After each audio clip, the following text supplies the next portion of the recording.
Ribuan murid sekolah dasar di Pangandaran mendapat makan siang gratis sebagai bentuk syukuran atas pelantikan Presiden dan Wakil Presiden Prabowo Gibran. Syukuran ini sekaligus sebagai uji coba makan siang gratis yang menjadi program andalan Prabowo Gibran.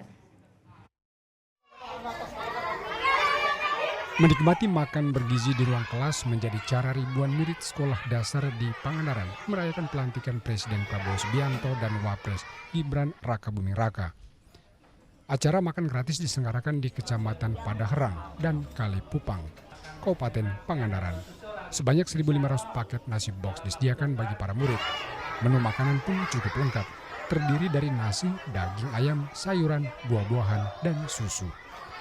Para siswa mengaku kaget sekaligus senang karena ini menjadi pengalaman perdana. Kalau boleh tahu ini dalam rangka apa ini? Syukuran telah dilantiknya Presiden Bapak Prabowo. Dengan adanya makan gratis ini, yang pertama kali atau memang sering? Pertama kali. Pertama kali. Gimana rasanya? Enak. Ini apa aja? Ada nasi dan lauk pauknya ada ayam goreng, capcay, dan buah-buahannya ada anggur. Minuman yang lainnya mungkin? Ada susu. Ya. Gimana? Mau dihabiskan atau sisakan untuk di rumah? Sisakan untuk di rumah. Ya. Ini intinya kepada tasyakuran. Tasyakuran dilantiknya Pak Presiden, mungkin sangat bahagianya dia yang pada akhirnya memberikan menu makanan pada siswa, makanan gratis. Syukuran dalam bentuk makan siang gratis diadakan DPC Gerindra Pangandaran, sekaligus sebagai uji coba makan siang gratis yang menjadi program andalan pemerintahan Prabowo Gibran. Kegiatan hari ini adalah tasyakuran dari DPC Gerindra Kabupaten Pangandaran atas pelantikan Bapak Haji Prabowo Subianto sebagai Presiden ke-8 Republik Indonesia. Jadi kita ini bentuk kegiatan hari ini yaitu berupa makan siang gratis atau makan bergizi kepada anak-anak sekolah yang memang kita adakan di 8 SD ya, 8 SD di Kecamatan Kalipucang, Padaherang, dan Mangunkuring. Ini bertahap atau memang hanya sekarang? Kita sih kegiatan cuman hari ini ya dalam bentuk kita syukuran ya, karena cuman beberapa aja, termasuk kita mensosialisasikan program pemerintah gitu. Yang kebetulan program itu diinisiasi oleh Bapak Prabowo Subianto sebagai Ketua Umum Partai Gerindra. Jadi total keseluruhannya kurang lebih 1.500-an. Program makan siang gratis bagi para siswa se-Indonesia dinantikan publik karena menjadi janji kampanye Prabowo Gibran. Eko Setiabudi melaporkan dari Pangandaran. Siapa sangka mobil MV3 Garuda Limusin buatan anak bangsa yang digagas oleh PT Pindad kini jadi sorotan. Mobil dengan fisik yang gagah ditumpangi Prabowo Subianto saat pelantikan menjadi Presiden Republik Indonesia. Mobil MV3 Garuda Limousine merupakan mobil maung versi 3 dengan spesifikasi andalan anti peluru.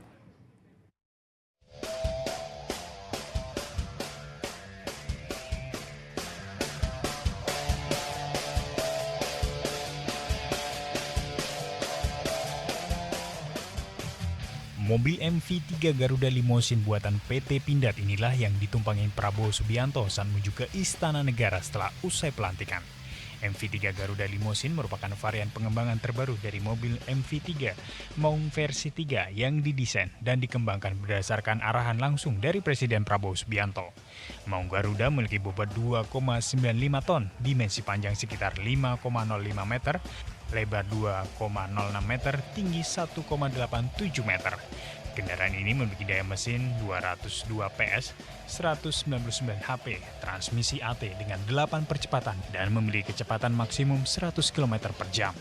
Selain dilengkapi dengan beberapa fitur canggih, kendaraan ini tahan peluru baik di modi mobil dan kacanya. Termasuk spesifikasi bannya bisa tetap maju meski mengalami kebocoran di perjalanan. Logo Garuda pun terpampang di beberapa bagian mobil. Ini adalah maung yang terakhir MV3. Maung versi 3, tapi memang kami sudah berkontrak dengan Kementerian Pertahanan untuk kebutuhan TNI, AL, AU, dan AD. Kemudian ada kebutuhan juga untuk sebagai bagian dari kemandirian bangsa, kami diberikan challenge oleh Bapak Presiden, bisa nggak membuat limusin kepresidenan yang tahan peluru. Saya bilang, Bapak, kami tidak siap. Jadi kami ini inovasi, melakukan proses desain, kemudian kita jabarkan dalam bentuk requirement tahan peluru. Kita ingin melakukan minimisasi berat, kita menggunakan armor composites, bukan armor plate. Kalau armor plate kita harus ganti engine. Kita nggak ganti engine itu.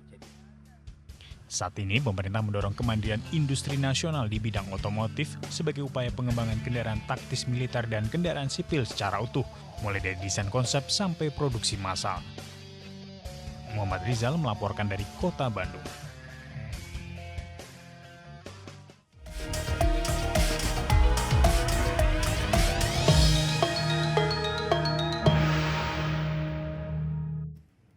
Calon Gubernur Jawa Barat nomor urut 4 menerima kunjungan sejumlah pimpinan lembaga keagamaan dan Ormas Kepemudaan Mahasiswa Jawa Barat.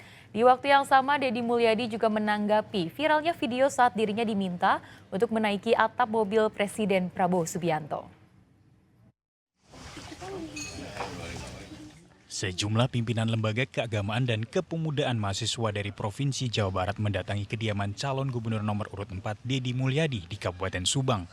Kedatangan para ketua lembaga ini guna bersilaturahmi dan mengetahui program yang akan dijalankan jika Deddy Mulyadi terpilih nanti. Mereka berharap para calon gubernur bisa bersaing untuk memajukan Jawa Barat termasuk dalam hal keagamaan.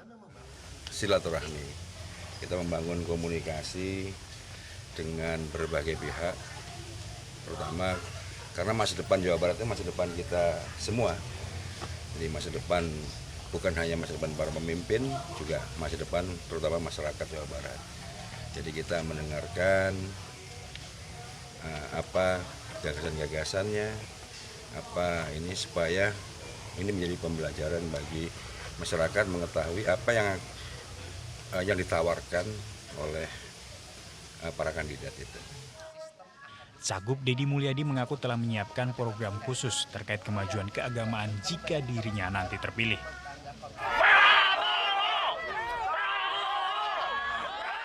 Dalam kesempatan yang sama, Cagup nomor urut 4 yang berpasangan dengan Erwan Setiawan ini menanggapi video viralnya saat menaiki mobil Presiden Republik Indonesia Prabowo Subianto.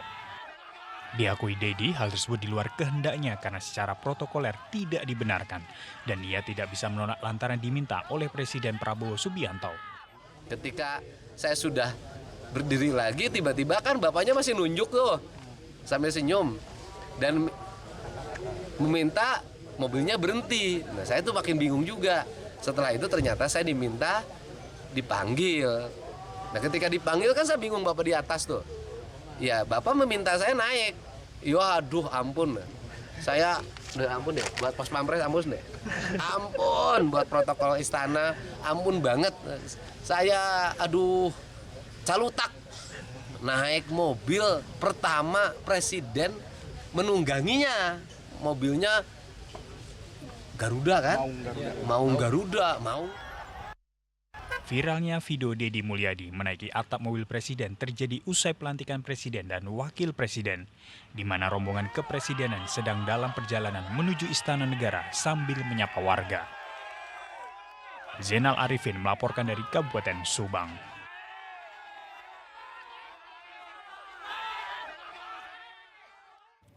Kampanye melibatkan anak diduga dilakukan salah satu calon wakil bupati di Kabupaten Garut. Meski tidak ada undang-undang pemilu yang dilanggar, namun sang calon wakil bupati bisa dipidana 5 tahun penjara karena mengeksploitasi anak.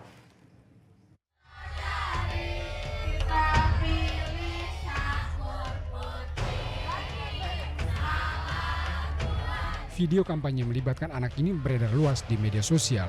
Video diduga dilakukan salah satu calon wakil bupati Garut. Video ini bukan peristiwa spontan, melainkan sudah disiapkan dan dirancang sehingga anak-anak menunjukkan jari untuk memilih calon yang dimaksud. Bawaslu Kabupaten Garut membenarkan video ini, namun Bawaslu menegaskan tidak ada aturan kampanye yang dilanggar karena tidak diatur dalam Undang-Undang Pilkada. Namun Bawaslu menyerahkan kasus ini kepada KPAID untuk diproses melalui undang-undang lain. Kasus ini sama perlakuannya. Ketika dilakukan penelusuran dan kita udah cukup bukti dan maksud cukup bukti di sini, kita tidak bisa mengembangkan lagi, tidak bisa kemana-mana lagi.